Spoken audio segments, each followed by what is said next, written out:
Boxing truth here. I had to talk a little bit about Errol Spence Jr.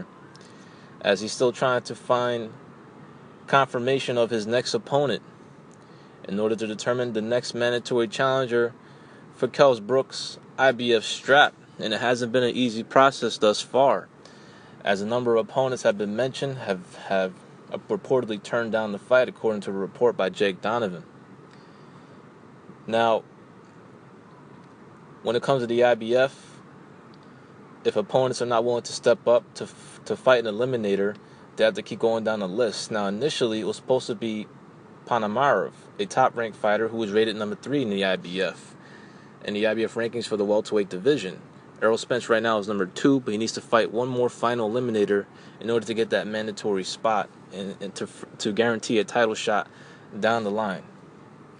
But it's been whispers for weeks that Ponomarev was going to go into a different direction, and as of now, his plans are still unknown of what he's going to do. So the IBF had to go down the rankings. So they reached out to Australian fighter Jeff Horn, as he reportedly turned down the fight. And the next highest rated contenders were actually Haymon clients, fights that you would think could be easily made. Lamont Peterson, I believe, is number 5. Sammy Vasquez is number 6. But according to the article, both of them reportedly turned down the fight and perhaps will position themselves to fight each other, Lamont Peterson and Sammy Vasquez, to fight an eliminator for another sanctioning body. But when I look at the ratings right now, it doesn't make any sense. Now, WBC, I believe, still has to update the ratings for the month of June. I don't think they've done it yet, so maybe because it doesn't make sense when you look at some of the other sanctioning bodies' rankings on what eliminator Vasquez and Peterson would fight each other for. Because in the WBC, Lamont's rated number 2, I believe, and Vasquez is rated number 8. That doesn't make sense. That can't be an eliminator between each other because Vasquez is rated too high. It will have to be the next highest rated contender in the WBC. So I don't know what's the deal on why 2 Haymon clients reportedly turned down the fight with Errol Spence Jr., which is a final eliminator to become the mandatory challenger to Kell Brook's IBF strap. The winner of that fight becomes the mandatory challenger, so it would have been a good opportunity. It would have been a good fight for Spence.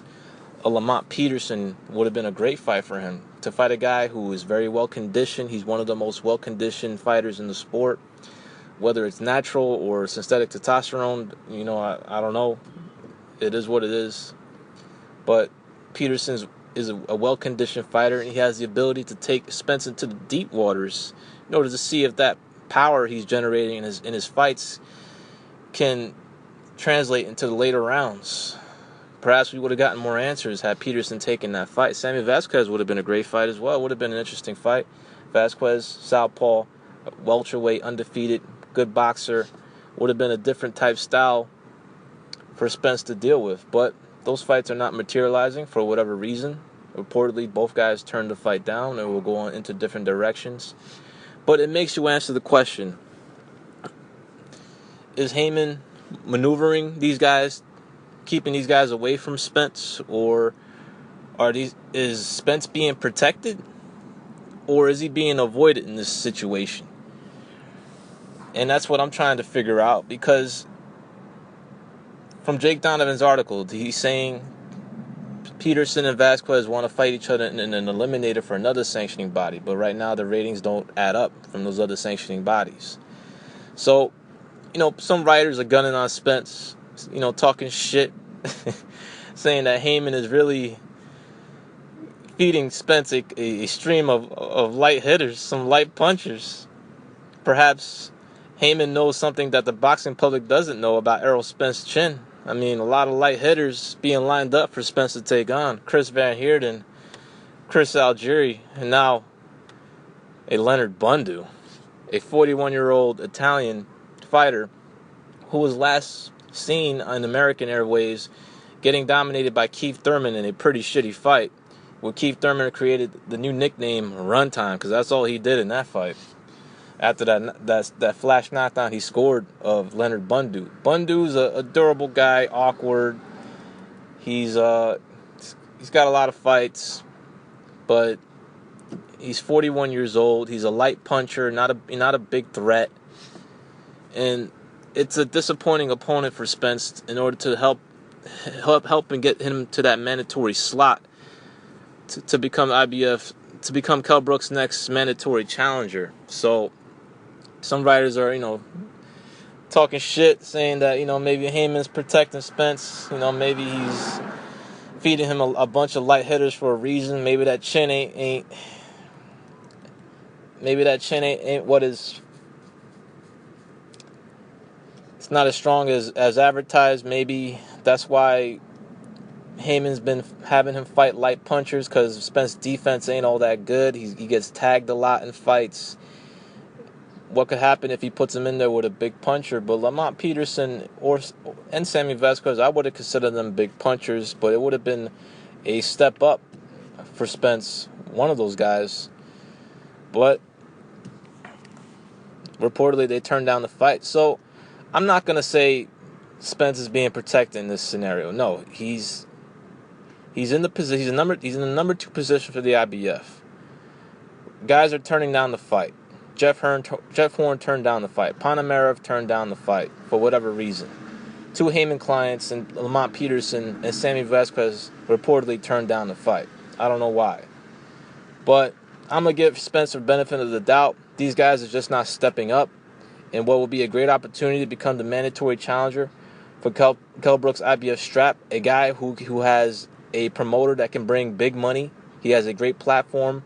He can get you your biggest payday of your career if you end up becoming the mandatory challenger to Kell Brook's IBF strap. If he's still the champion by the time he has to make another mandatory defense, you could be on the verge of getting your biggest payday by going over to the UK to fight Kell Brook on his home soil, or perhaps enforce a purse bid to get Kell Brook to come over to the States. But for whatever reason, these guys are not stepping up. Maybe they don't want that work with Errol Spence Jr. Maybe they saw the knockout of Chris Algieri.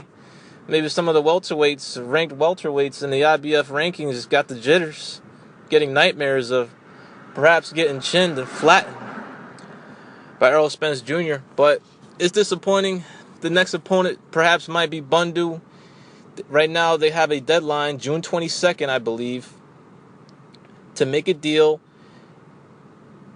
to get a date in order, get a venue, and to set up a fight and to help determine who will be the next mandatory challenger for Kell Brook's IBF strap.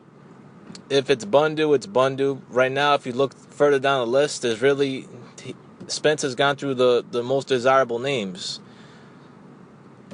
or the highest rated available contenders. So he's going to have to keep going down the list until someone steps up and takes the fight. Right now, it's down to number 7 in the IBF rankings, and it's Leonard Bundu. They'll start negotiating this to see if Bundu will take the fight. If he doesn't take the fight, then perhaps Bradley Skeet, a Frank Warren fighter in the welterweight division, currently holds the British title in the welterweight division. They'll call upon him to see if he'll take the fight. And if not, they'll keep going down and down in the rankings. But it is what it is. Spence is not going to get the type of fight that fans would like to see him in, or see him win with a name fighter, or even a Haymon client. A Vasquez-Peterson fights would have been a good test for Spence to see where he's at. It would have been a worthy challenger, a worthy contender in order to get that mandated spot. But it's not going to happen. Guys are turning down the fights reportedly. Panamarev didn't take the fight. Jeff Horn turned down the fight. Peterson, Vasquez, and now it's down to Leonard Bundu of Italy to see if he'll take the fight. But y'all let me know what y'all think. Is Spence being protected, or he's being avoided in this situation, as he's having a hard time to find an opponent for his final eliminator for the IBF strap? This is Boxing Truth. I'm out.